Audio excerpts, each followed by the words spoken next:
ચૌધરી ભાષા અને નાહાલી ભાષા, જે નોયરીની પેટા ભાષા છે. નાહાલી નોયરી એક જ છે. તો એ જે ચૌધરી ભાષા અને નાહાલી ભાષા એ સૌથી પ્રાચીન છે. આર્યકુળ સાથે એને મેળ નથી પડતો. એટલે જે આર્યકુળની જે ભાષાઓ જે છે, સંસ્કૃત ભાષા, હિન્દી, ગુજરાતી, આ બધી જે ભાષાઓ છે, તેમાં ચૌધરી ભાષા અને નાહાલી ભાષા એ મેળ નથી પડતો.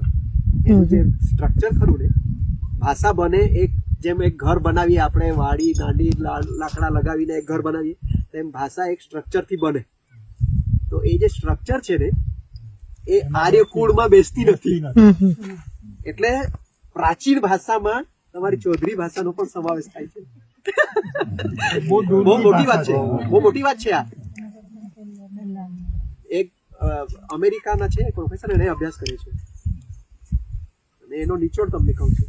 અને નાહાલી ભાષા જે છે તે નોયરી, એટલે આજે રાજા પાંઠા ને બધા જે ખરા ને, એ બધી વાર્તાઓમાં કહે છે કે જે નોયરી નાહાલી ભાષા એ રાજા પાંઠાને લોકો બોલતા એવું કહે. આ તો કહાની છે, પણ સાચી રીતે વૈજ્ઞાનિક રીતે જે તપાસીએ તો પણ જૂની ભાષા છે અને તે આર્યકુળ સાથે મળતી નથી. એનો મતલબ કે ના આપણે દ્રવિડ છે ના આર્ય છે, વચ્ચેના છે, પણ એની